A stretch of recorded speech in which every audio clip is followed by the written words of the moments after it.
जय गजानन श्री गजानन पूजा विधी चॅनलमध्ये तुमचे सहर्ष स्वागत आहे। आज आपण ऐकणार आहोत श्री गजानन महाराजांचा मनाला स्पर्श करणारा अनुभव। हा अनुभव आहे विठ्ठल पाटील राहणार रिसोड जिल्हा वाशिम यांनी लोकमत वृत्तपत्रामध्ये प्रकाशित केलेला हा अनुभव आहे। हा अनुभव शेवटपर्यंत नक्की ऐका, कारण संकटाच्या वेळी आपल्या भक्तांच्या मदती गजानन महाराज कसे धावून येतात याची प्रचिती या अनुभवातून आपल्याला येते। चला तर मग आजच्या अनुभवाला सुरुवात करूया। मी माझ्या 2 मुलींना घेऊन शेगावला गेलो होतो। माझी मोठी मुलगी 12 वर्षाची होती आणि लहान मुलगी 7 वर्षाची। महाराजाचे दर्शन घेऊन आणि प्रसाद घेऊन आम्ही आनंदसागरकडे जायला निघालो। दुपारची वेळ होती। साधारण 3 वाजता आम्ही बाहेर निघालो। सुरुवातीला वातावरण अगदी ठीक होते, पण काही वेळातच अचानक परिस्थिती बदलू लागली। आकाशात ढग जमू लागले, वारा वाढला आणि काही क्षणातच पाऊस सुरू झाला। भक्तांनो, कधी कधी आपण एखाद्या कामासाठी घराबाहेर पडतो आणि आपल्याला वाटतं सगळं व्यवस्थित होईल, पण अचानक परिस्थिती अशी बदलते की पुढे काय करायचं हेच समजत नाही। माझ्यासोबतही असंच काहीतरी घडलं। पाऊस वाढत चालला होता। रस्त्यावर पाणी साचू लागलं। वाऱ्यामुळे झाडांच्या फांद्या हलत होत्या आणि पावसामुळे वाहन चालणंही कठीण होत होतं। मी मोटरसायकलवर होतो आणि माझ्या 2 मुली माझ्यासोबतच होत्या, त्यामुळे साहजिकच मला माझ्या मुलींची काळजी वाटू लागली। आपण सुरक्षितपणे घरी पोहोचू का? मुलींना पाऊस लागू नये, रस्त्यात काही अडचण आली तर काय करायचं, असे अनेक विचार माझ्या मनात येऊ लागले। तेवढ्यात मला एक गोष्ट जाणवली। गाडीचा पंक्चर झाला होता। पावसाचा जोर वाढत होता। गाडीची लाईट सुद्धा व्यवस्थित पळत नव्हती। रस्त्यात अंधार वाढत होता आणि या सगळ्या परिस्थितीत माझ्यासमोर 2 लहान मुली होत्या। तो क्षण खरोखरच चिंतेचा होता।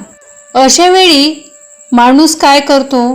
जेव्हा आपल्या हातात काहीच राहत नाही, जेव्हा परिस्थिती आपल्या नियंत्रणाबाहेर जाते, तेव्हा मन आपोआप देवाकडे धाव घेतं। माझ्या मनातही श्री गजानन महाराजांचे स्मरण सुरू झाले।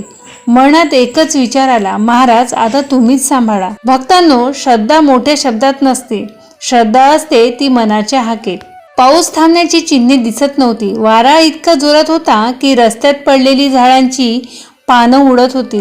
पावसामुळे समोरचं नीट दिसत नव्हतं। गाडीचा लाईट सुद्धा व्यवस्थित पळत नव्हता। दोन्ही मुली घाबरल्या होत्या। त्या मुलींची अवस्था पाहून आणखीच काळजी वाटू लागली, पण त्याच वेळी माझ्या मनात एक विश्वास होता, माझे बाबा माझ्या सोबत आहेत।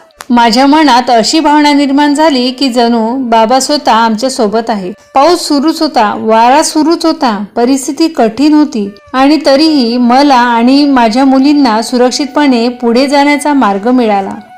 मनात सतत श्री गजानन महाराजांचे नामस्मरण सुरू होते।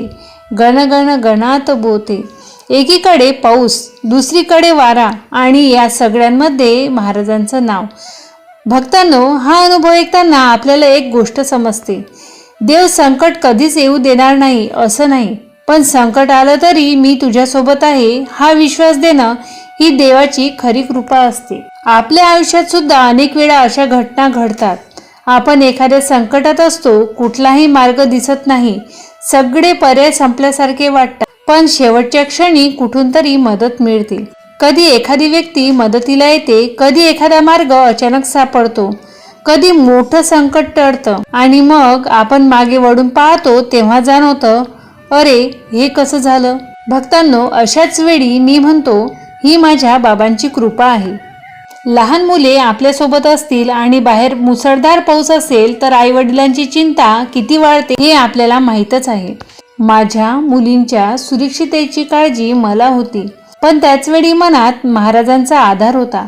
म्हणूनच कदाचित या अनुभवाला मी एक सुंदर नाव दिलं।